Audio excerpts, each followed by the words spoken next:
So you take a few months off from videos to have a baby and move, and the whole country apparently goes to hell in a handbasket. So we've got 30-year record inflation now? That's fun. The cost of gas is up about 45% over last year. Oh, speaking of last year, nearly 2 million illegal aliens crossed the border, and those are just the ones we caught. Nobody can afford a Thanksgiving turkey this year, and that's assuming you can even find one on the shelf. Meanwhile, we're now mandating that people have to be vaccinated or risk losing their job in order to protect vaccinated people who are still susceptible to COVID, despite having gotten the vaccine that you're now required to get to keep from getting and spreading COVID. We've got a kid on trial for murder because he shot some people who were violently attacking him while taking a break from burning down half their town. All the while, Congress is spending hours debating the ethics of an internet meme, and the president is wandering around the White House looking for his lost pudding cup and rambling on about people driving off crumbling bridges surrounded by fire. How do I cross a bridge in a snowstorm? What happened? No, think about it. You know, you're in a situation, what happens if the bridge collapses and there's a fire on the other side? So I see things have been going well. Now, question here, and I know we aren't dealing with the brightest bulbs in the chandelier, but still. Anybody who voted for this garbage still think that was a good idea? Standing by that? Because as far as I can tell, everything has gone to complete crap in the last 10 months. And I gotta say, I told you so.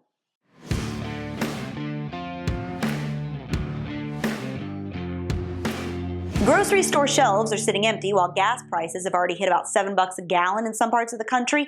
Public schools across the nation have reported struggling to feed kids meals because the food shipments they count on have been delayed thanks to shipping problems. Grocers are expecting major interruptions and missing items when it comes to holiday staples like turkey, cranberry sauce, and pumpkin. When those items do show up in stores, they cost more, hitting working-class Americans in the wallet just in time for Christmas.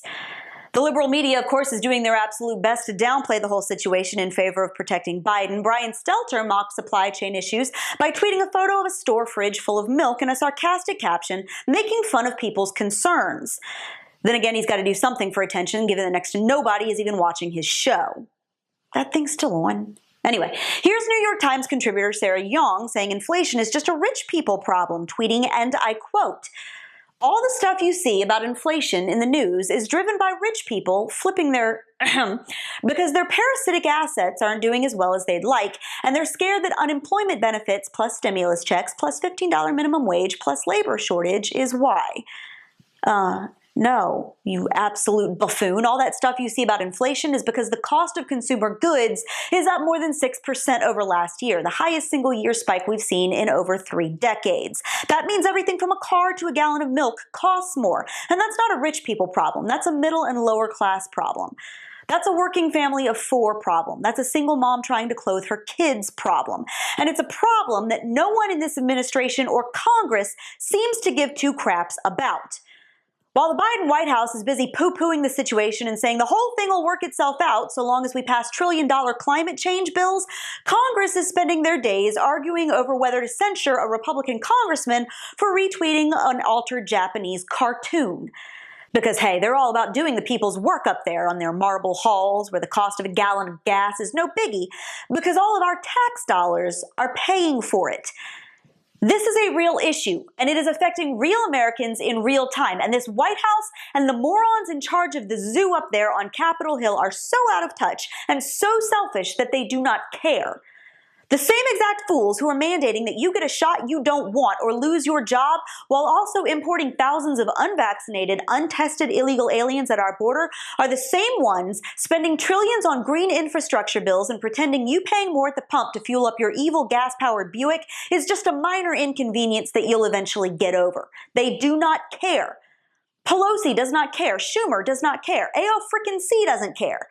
Then again, she thinks the Keystone Pipeline carried natural gas out of the U.S., so sympathy points for being a moron, I guess. Biden doesn't care either, but that assumes he knows what year it is. This is what you get when you elect a septuagenarian president who can't finish a sentence or remember what office he ran for, and then stock Washington full of elitist bureaucrats who have no problem whining about climate change while buying million-dollar beach homes and buzzing around in private jets and 80-car motorcades. They get all the pork, and you get stuck with the bill.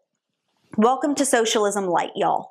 It is just getting started, and trust me, it only gets worse from here. And that's your Reality Check, America. Make sure you subscribe to our YouTube and Rumble pages, like us on Facebook and Twitter, and stay sane out there.